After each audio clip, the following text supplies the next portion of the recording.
Good morning everyone. Basa tayo natin KGP Bible Daily Reading Plan. Today is February 28, 2022, day 119 natin. 1 Chronicles chapter 7 up to chapter 10. Check na yan. Basa.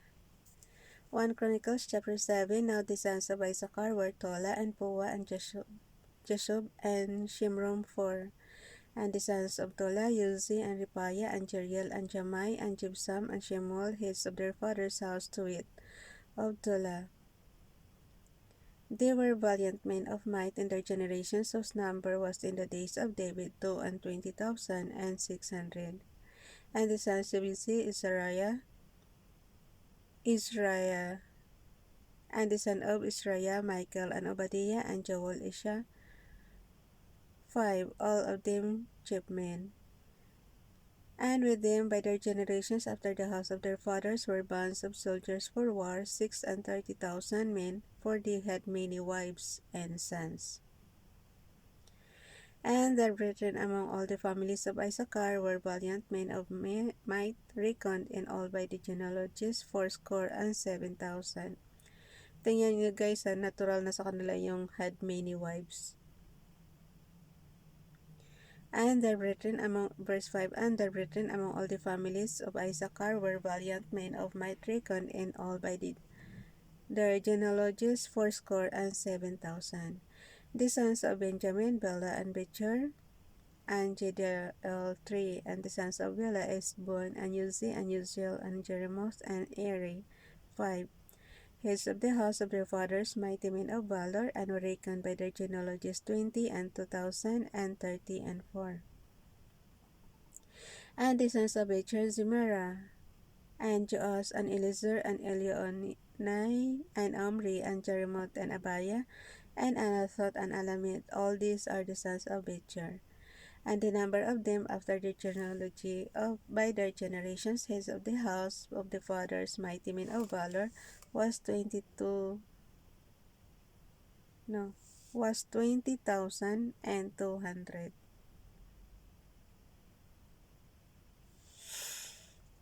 The sons also of Jejael, Bilhan, and the sons of Bilhan, Jeus, and Benjamin, and Ehud. Pakibasa niyo rin yung inyong KJV Bible, guys.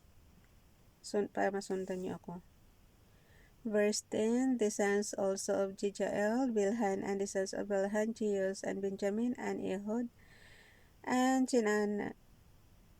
Chenaanah, and Zitan, and Tarshish, and Ahishahar. All these the sons of Jejael, by the heads of their fathers, mighty men of valor, were 17,200 soldiers, fit to go out for war and battle.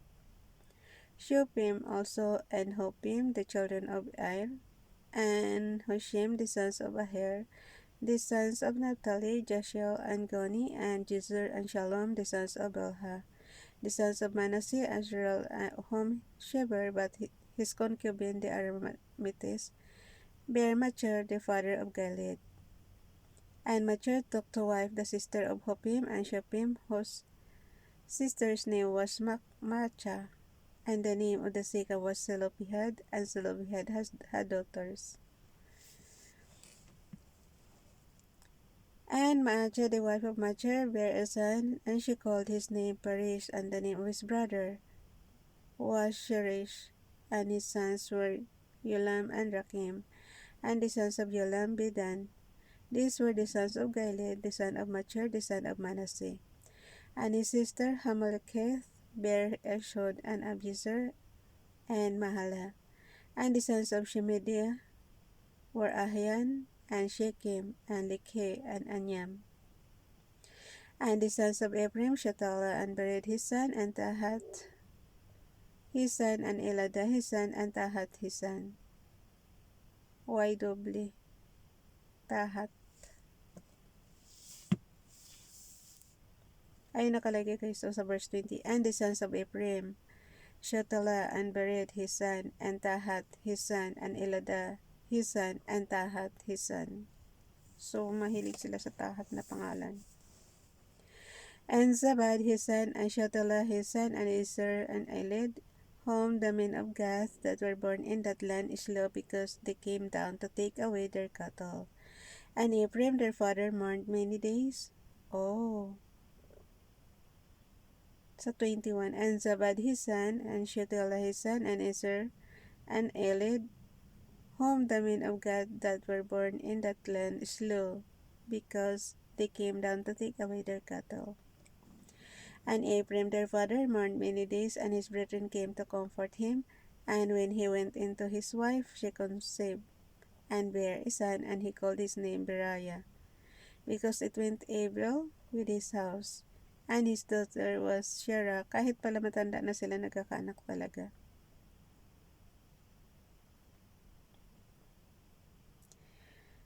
And bare a son, and he called his name Beriah, because it went evil with his house. And his daughter was Shera, who built Bithron, that neither, and Upper, and Zin Shera. And Repa was his son, also Reshep, and Tola his son, and Tahan his son. Ladan his son, Amihud his son, Elishama his son, Nan his son, Jehoshua his son. And their positions and habitations were Bethel, and the towns thereof, and eastward Naaran, and westward Gizzer, with the towns thereof, Shechem also, and the towns thereof, and to Gaza, and the towns thereof. So yung Gaza pala, nung araw pa talaga ito. Oh.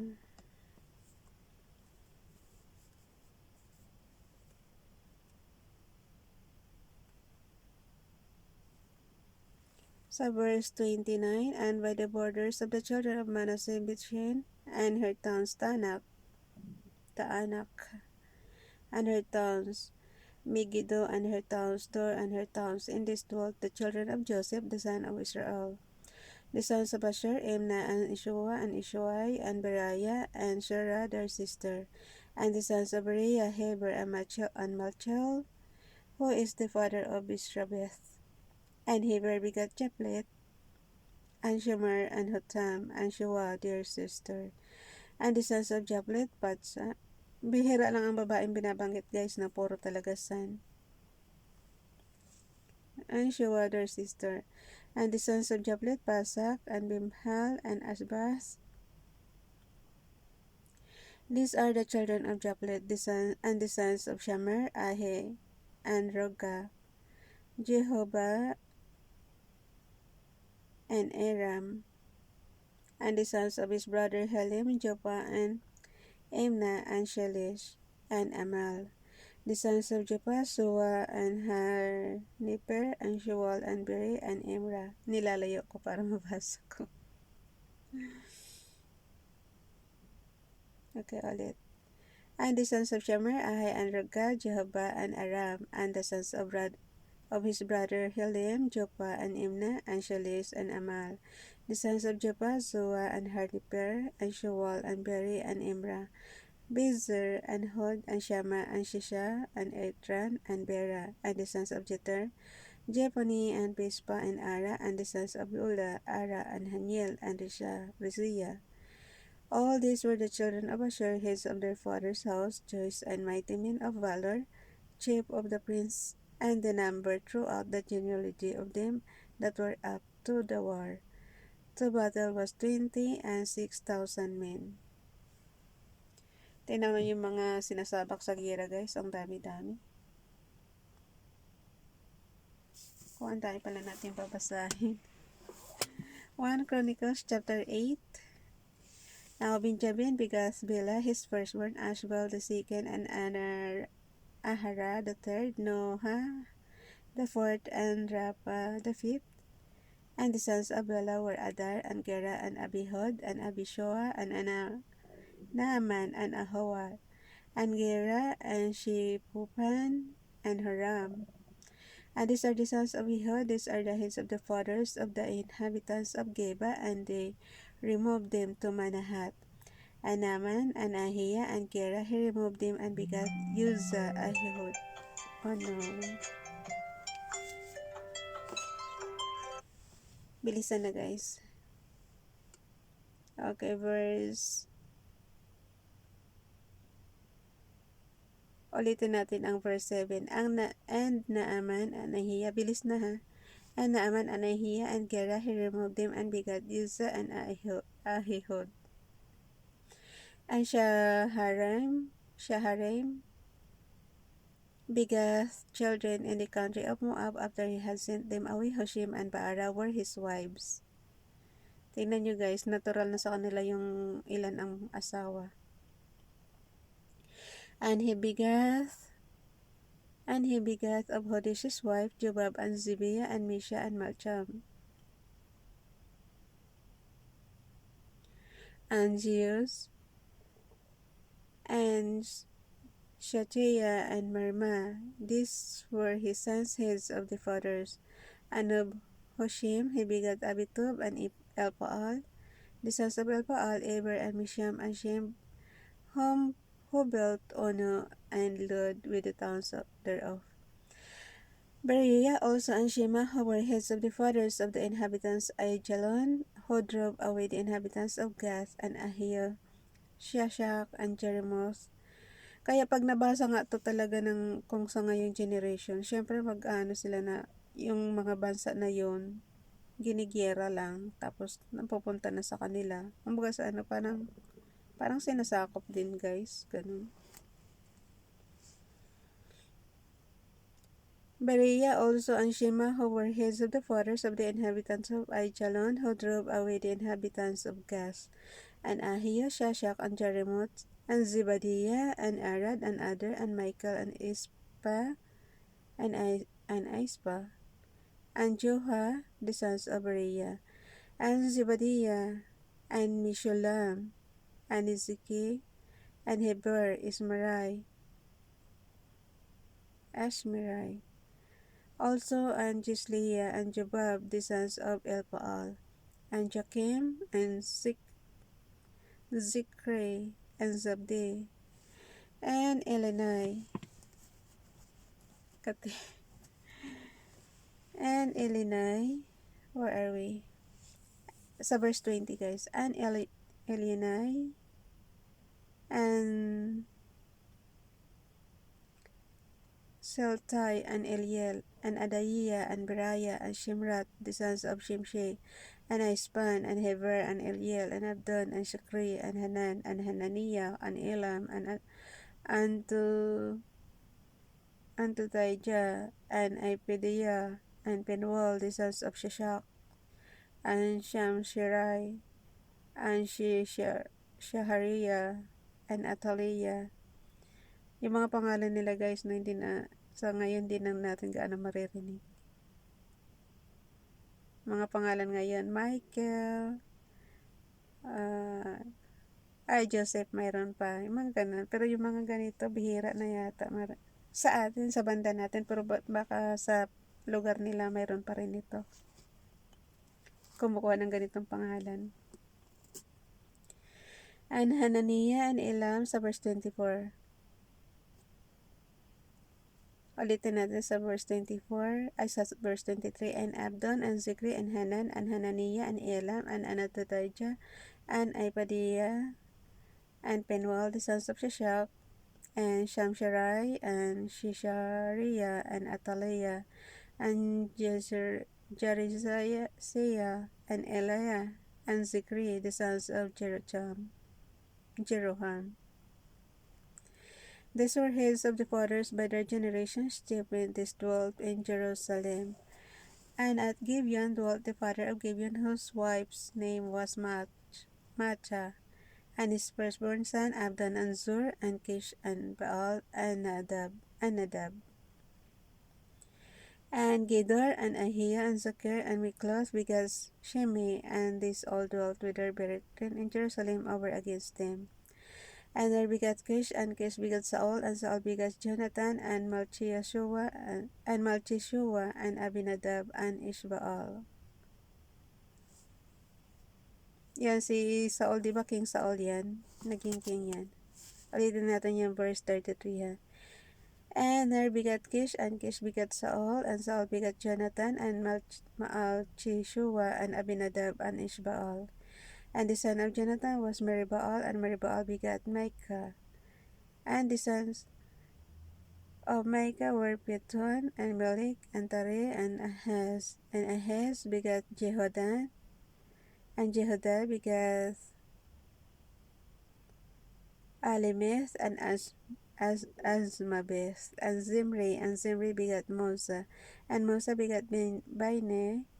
Rapa was his son, Elisha his son, Azul his son, and Azul his son, and no,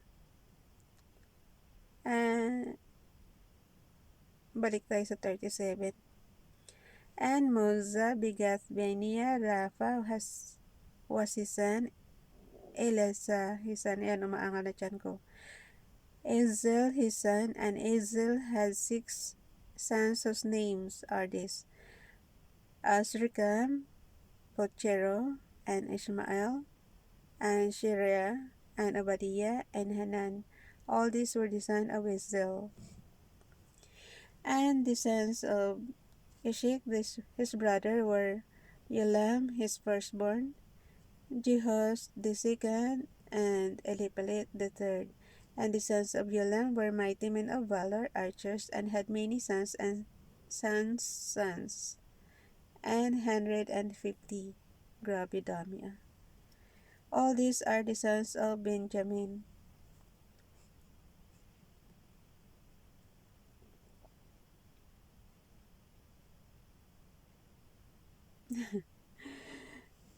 Kaya niyo bang anakin yun? 150?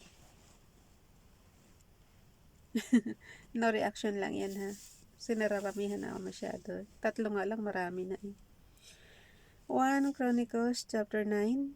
So all Israel were reckoned by genealogies, and behold, they were written in the book of the kings of Israel and Judah, who were carried away to Babylon for their transgression.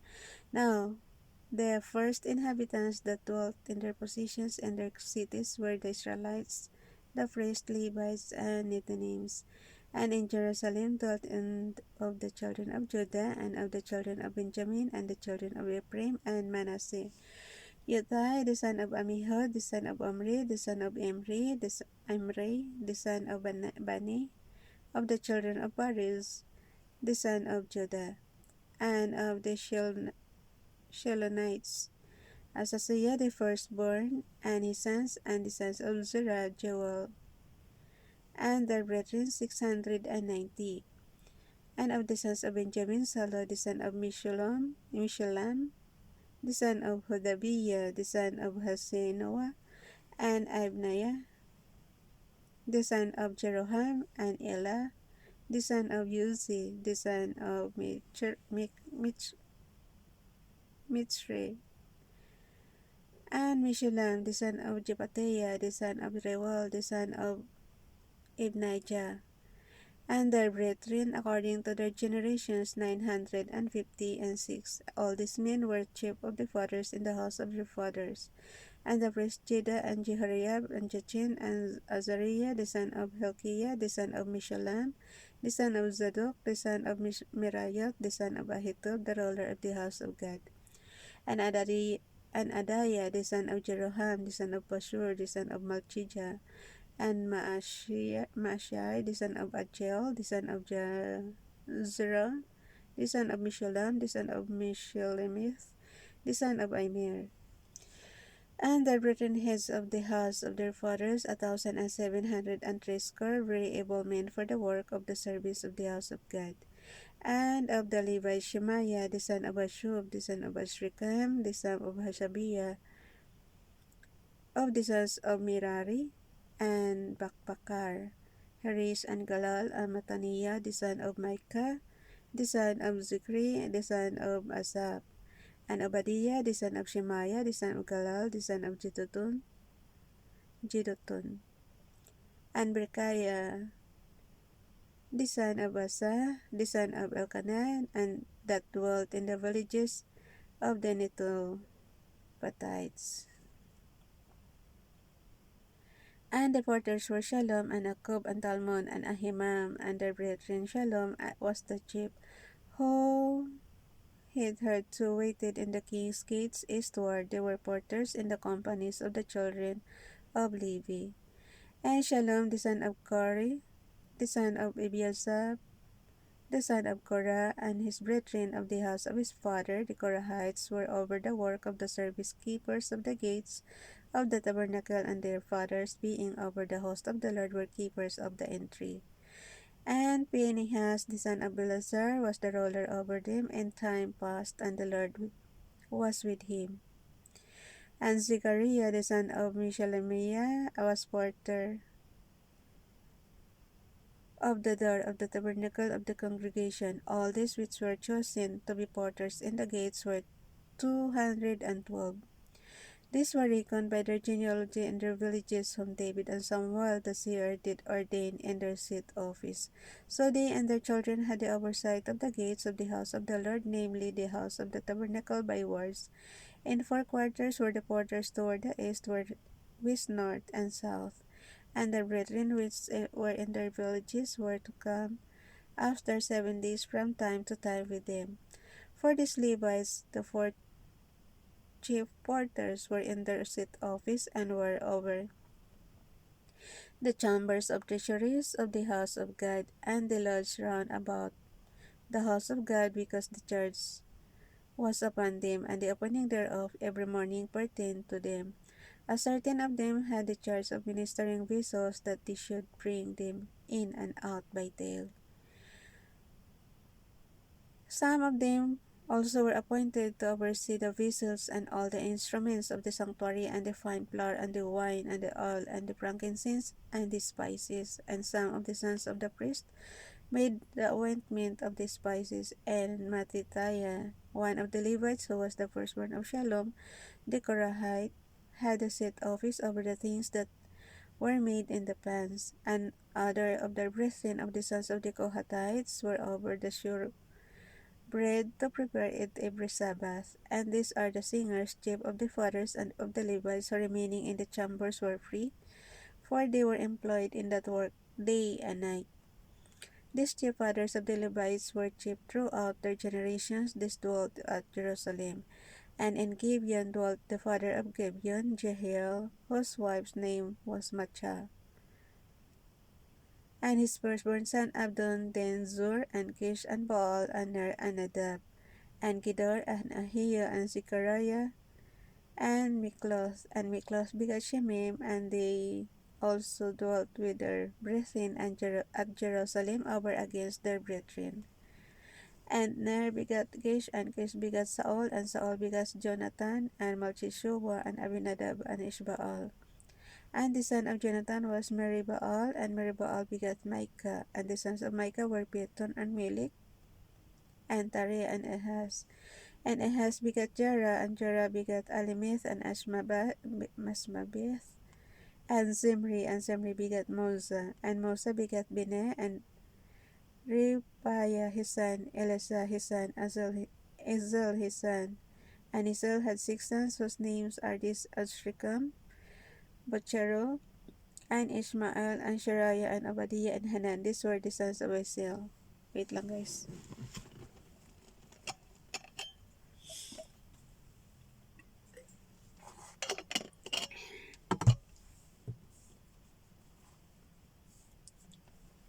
Hanggang saan ba tayo? Anong chapter ba? Parang ang haba naman ito. Hanggang chapter 10 nga. So, nag-last tayo sa 1 Chronicles chapter 9 verse 44. And Esau had 6 sons, whose names are these: Azrikam, Bochero, and Ishmael, and Shariah, and Obadiah, and Hanan. These were the sons of Esau. 1 Chronicles chapter 10, last na. Now the Philistines fought against Israel, and the men of Israel fled from before the Philistines, and fell down slain in Mount Gilboa. And the Philistines followed hard after Saul and after his sons, and the Philistines slew Jonathan, and Abinadab, and Malchishua, the sons of Saul. And the battle was sore against Saul, and the archers hit him, and he was wounded of the archers. Then said Saul to his armor-bearer, Draw thy sword, and thrust me through therewith let this uncircumcised come and abuse me. But his armor-bearer would not, for he was sore afraid. So Saul took a sword and fell upon it. So sabi na sa'yo, siya yung pumatay sa, tinuloyan niya yung sarili niya. Kasi yung armor-bearer, hindi naman, inano. And when his armor-bearer saw that Saul was dead, he fell likewise on the sword and died. So pareho silang namatay.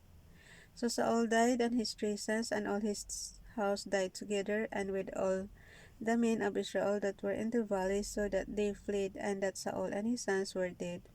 Then they forsook their cities and fled, and the Philistines came and dwelt in them. And it came to pass on the morrow, when the Philistines came to strip the slain. Tapos na yung ano. Ulitin ko ulit. Sit ko ulit siya. Malamig kasi guys. Sobrang lamig. So, kailangan nating heater. Ulitin natin. And sa verse 5, and when his armor-bearer saw that Saul was dead, he fell likewise on the sword and died. So Saul died, and his 3 sons, and all his house died together. And when all the men of Israel that were in the valley saw that they fled, and that Saul and his sons were dead, then they forsook their cities and fled, and the Philistines came and dwelt in them. And it came to pass on the morrow, when the Philistines came to strip the slain, that they found Saul and his sons fallen in Mount Gilboa. And when they had stripped him, they took his head and his armor, and sent into the land of the Philistines round about to carry tidings unto their idols and to the people. And they put his armor in the house of their gods, and fastened his head in the temple of Dagon. And when all Jabesh Gilead heard all that the Philistines had done to Saul, they arose all the valiant men, and took away the body of Saul and the bodies of his sons, and brought them to Jabesh, and buried their bones under the oak in Jabesh, and fasted 7 days. So Saul died for his transgressions, which he committed against the Lord, even against the word of the Lord, which he kept not, and also for asking counsel of one that had a familiar spirit, to inquire of it, and inquired not of the Lord. Therefore he slew him, and turned the kingdom unto David, the son of Jesse. So, dyan na nagtapos guys. Bye everyone. God bless.